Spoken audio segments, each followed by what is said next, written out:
Hello. Меня зовут Вантус Хрензендерн, и я герой. Я летчик ВВС Швеции. В 1997 году я выполнял спецоперацию, подробности которой так и остались под грифом «секретно». В ходе ожесточеннейших боев эскадрильи противника мой самолет был сбит, и мне пришлось катапультироваться. Приземлился я в лесах на территории потенциального противника, и в течение недели боролся за выживание в дикой природе. Я выжил благодаря ножу, который был у меня с собой. Это история о герое. Обо мне и о ноже выживания шведских летчиков. Фолнавен F1. Модель ножа Фолнавен F1, начиная с 1995 года, официально приобрела статус ножа для выживания военно-воздушных сил Швеции. Этот нож устанавливает новые мировые стандарты. При создании F1 были учтены самые важные факторы: эргономика, прочность конструкции, удобство использования, привлекательный внешний вид и стоимость. Нож Фолнавен F1 входит в комплект носимого аварийного запаса каждого пилота-истребителя ВВС Швеции. Для гражданских лиц нож F1 позиционируется компанией Фолнавен как нож для охоты и туризма. В учебке я был лучше. И когда всем остальным летчикам выдавали нож выживания Фолнавен F1, мой командир сказал: «Вантус, мы не рассчитывали, что ты вообще когда-нибудь будешь летать, и поэтому нож на тебя мы не закупили». И вместо современного шлема для полета в стратосферу выдал мне старый списанный шлемофон, который завалялся на складе еще со времен Второй мировой. Но я знал, что это просто очередное испытание. Ведь лучшим не нужно крутое снаряжение. Мы лучше, потому что мы лучше. Однако я не мог поставить выполнение задания под угрозу. Поэтому я зашел на сайт самого крупного ножевого магазина в Европе Ламния и, разбив свою копилку, заказал себе нож выживания Фолнавен F1 из стали 3G. Тогда на него мне не хватало пару крон. И как лучшему летчику ВВС Швеции, ребята из Ламнии сделали мне бесплатную доставку. А недостающие пару крон я стащил из лотка для мелочи в нашей столовой. Ну и за столь щедрый жест от ребят из Ламни я оставлю ссылку на них в описании под видео. Мне хватило одного боевого вылета, чтобы стать героем. Он пришелся на 1997 год. В то время наш отряд снабжали лучшими шведскими самолетами JAS-39 Gripen. Но поскольку уровень моего профессионализма был более высок, чем у моих однополчан, мне достался старый списанный винтовой самолет. Русские называли его «Кукурузник». Я назвал его «Несущий смерть» и отправился в свой первый боевой вылет. В ожесточеннейшем бою с 3 современными истребителями противника мой самолет получил повреждения, и мне пришлось катапультироваться. Катапультироваться было очень страшно, поэтому на всякий случай я потерял сознание. Очнулся я, висячий вниз головой. Вантус, твою мать! Какого хера ты угнал самолет? Мы тебя выгнали из учебки еще 3 недели назад. Ты так и не научился проверять количество топлива перед вылетом. Придурок, бля! Как командир, запрашиваю эвакуацию. Я на территории противника, здесь опасно, давайте быстрее! Дебил! Ты в 200 метрах от аэропорта. Лучше беги, пока мы тебя не нашли. Мой парашют зацепился за ветки деревьев, и уже в первые секунды пребывания на вражеской территории мне пригодился мой нож выживания. Я легко достал его из ножен и перерезал стропы парашюта. Я рухнул на землю с весьма серьезной, полуметровой высоты и уснул, то есть потерял сознание. Очнулся я от того, что кто-то меня лижет. Да, Хельга, да, ниже, зубы. Но это был медведь. Оказывается, на медвежий вкус я очень даже ничего, поэтому пару дней мне пришлось пожить с медведем в его берлоге. Но поскольку была зима, мне удалось, применив свои знания по выживанию, быстро усыпить его бдительность. И через пару дней, выкурив свою последнюю сигарету, медведь лег спать. Выбравшись из сексуального рабства, я начал выживать.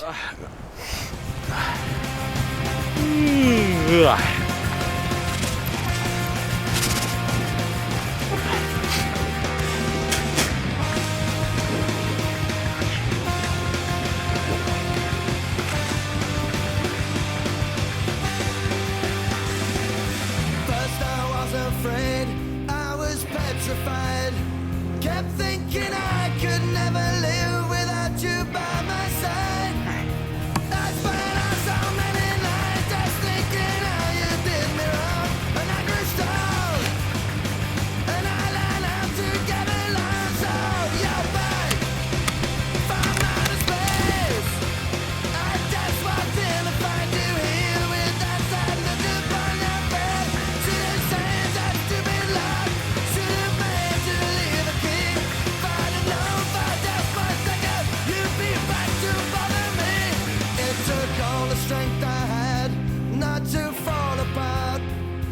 trying hard to mend the pieces of my broken heart.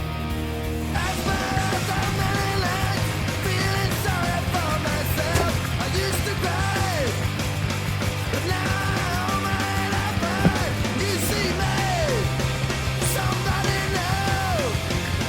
I'm not that chained on little person, still in love with you. So you felt like jumping by, just expect me to be free. Now I'm saving all my loving for the one who's loving me. Oh, now go, walk out the door, turn around now, 'cause you're not welcome anymore. Want you the one who tried to hurt me with goodbye. Think I crumble, think I'll lay down and die. Oh, no, not alive, I will survive. Just as long as I know how to love, I know I stay alive. I got all my life to live, I got all my love to give. I will survive, I will survive. Hey, hey.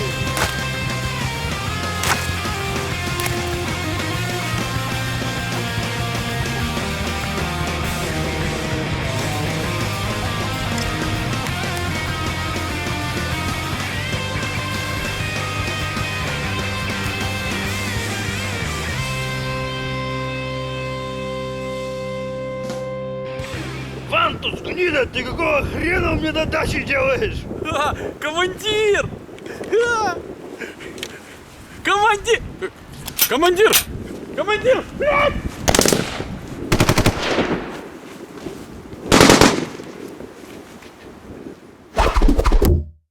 Друзья, мы здорово повеселились, пока снимали эту историческую зарисовку. Я надеюсь, она повеселила и вас. Так что, поддержите нас лайками. Если вдруг еще не подписаны на канал, там вот внизу жмякните и обязательно подпишитесь. Нам будет чертовски приятно.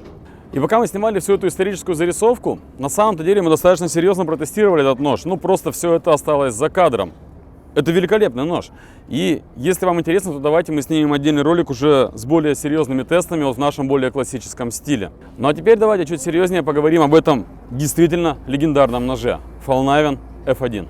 И прежде чем мы начнем, еще раз хочу большое спасибо сказать магазину Lamnia, которые оказали нам некую финансовую поддержку. И благодаря ей мы смогли осуществить все наши задумки в сегодняшнем Knife Store. У них на сайте вы можете заказать практически любой Фолнавен. А если говорить конкретно о F1, то у них есть огромное множество разных вариаций в разном исполнении с разными сталями. Мне, например, чертовски нравится вот такая лимитка, но, правда, стоит она чуть меньше, чем вот этот самолет.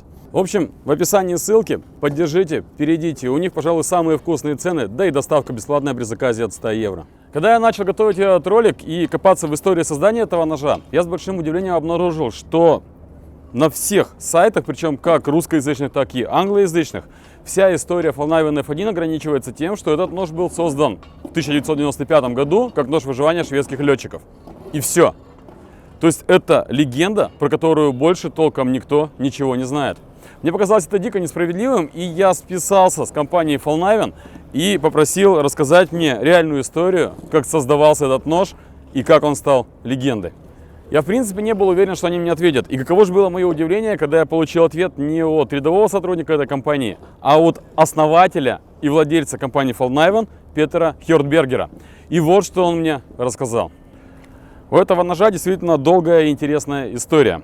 Вообще, Петер начал свой бизнес в 1984 году, но тогда он не производил ножи. Он работал именно как магазин. И в том же году, в 1984, он представил в Швеции первый цветной полноразмерный каталог ножей из США, Европы и Японии. Этот каталог очень хорошо распространялся, и вскоре Петер стал таким неким оружейным ножевым бароном в Швеции. Продажи шли в гору, и все у него было весьма неплохо. В 1987 году с Петером связались из Управления материально-технического обеспечения Вооруженных сил Швеции. Им нужен был лучший нож выживания для пилотов ВВС. Дело в том, что ВВС готовились к запуску нового современного истребителя JAS-39 Griffin, о котором упоминал наш друг Вантус в первой части нашего ролика. И в концепцию вот этого дорогого и крутого современного истребителя никак не вписывались ножи Мора, с которыми ранее пилоты ходили, прикрепив их на ноге. Поэтому ВВС понадобился новый, надежный, современный нож выживания. Петр занялся поиском достойного ножа и заказал несколько образцов из США, Европы и Японии. И начал тестировать их. В ходе тестов оказалось, что ни один из этих ножей не подходит под требования, которые поставили ВВС. Они были слишком маленькие, слишком большие, плохо обработаны, плохо удерживались в холодной либо мокрой руке. Тогда Петр сел и начал думать, какой нож выживания должен быть у пилота, который был вынужден покинуть самолет. Вообще, в то время ножи, доступные для военных в Швеции, были либо очень простые, как, например, та же самая Мора, которая стоила буквально по $1 за нож, либо это были различные штык-ножи, которые остались еще со времен Второй мировой войны.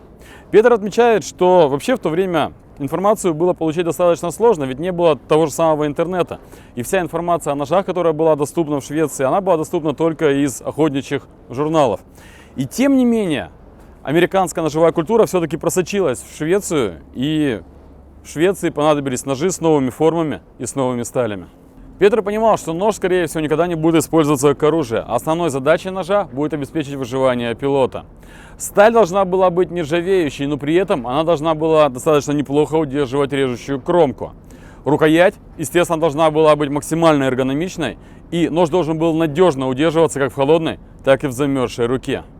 И вот сейчас самое интересное о том, о чем я, по крайней мере, раньше никогда не задумывался – вес ножа. Дело в том, что нож должен быть в меру легким, так как при катапультировании пилот может испытывать перегрузку до 9 G. То есть вес самого пилота и его снаряжения увеличивается в 9-кратном размере. И при вот такой нагрузке избыточный вес ножа может просто разорвать все снаряжение на пилоте. Но при умеренном весе нож должен быть достаточно мощным, чтобы выдержать все самые суровые испытания в режиме выживания летчика. Итак, Петр сел и сделал простой эскиз. По сути, получился современный охотничий нож. Довольно толстый, широкий, с конусообразным клинком, выступающим хвостовиком, проходящим через всю рукоять из специальной high-end стали ATS-34 от Hitachi Metals, произведенной в Японии, и надежной клетчатой рукояткой из синтетической резины эластомера. Фокус внимания был на создании действительно хорошего ножа, не акцентрируя внимание на его стоимости. Но вскоре Петр узнал, что офицерский состав не был готов к такому уровню цен, который Петр мог предложить. И хотя ВВС действительно хотели его нож, но Управление материально-техническим обеспечением вооруженных сил Швеции связалось и с другими производителями ножей, причем даже за границей, и попросили их предоставить свои варианты ножей по выживанию, дав за основу им наработки Петра. Это было чертовски неприятно, так как, потратив огромное количество времени и сил, наработки Петра могли легко утечь к его конкурентам, да и контракт на поставку ножей для армии также он мог потерять. Тем не менее, ни один из производителей не смог соответствовать концепции Петра. И в 1995 году он сделал поставку в несколько тысяч ножей F1 для ВВС Швеции. А через год компания Volnavien начала продавать ножи F1 на гражданском рынке. И продажи были рекордными. В то время очень сильно выросла мода на складе, ну во всяком случае в США. И практически все производители перестали делать акцент на ножи с фиксированным клинком из современных сталей. Поэтому, когда Петр представил первый в мире нож с фиксированным клинком из премиум стали, он, по сути, стал первопроходцем в этой области. Конечно, его конкуренты вскоре поняли, что произошло, но время уже было упущено, и они не смогли составить достойную конкуренцию ножам Volnavien. Именно по этой причине Volnavien до сих пор остается лидером на рынке, когда речь заходит о ножах выживания или ножах для охоты. Продажи F1 шли очень хорошо, и вскоре Петр прекратил продавать ножи других фирм и сосредоточился на своем производстве. Так и родилась компания Volnavien. Сегодня сталь ATS-34 заменена ламинированной VG10, ламинатом Cobalt Special и ламинированной суперпорошковой сталью 3G. Но форма ножа осталась такой же, что и 30 лет назад. А Saab Group, которая производит истребители JAS-39 Griffin, заключила контракт с Volnavien еще на 22 года на выпуск ножей серии F1. Это была история Volnavien. Это была история F1. Это была история не из интернета, а из уст самого Петера Хёрбергера, основателя и владельца этой легендарной компании. Ну а на этом все. Всем пока и до встречи в сети.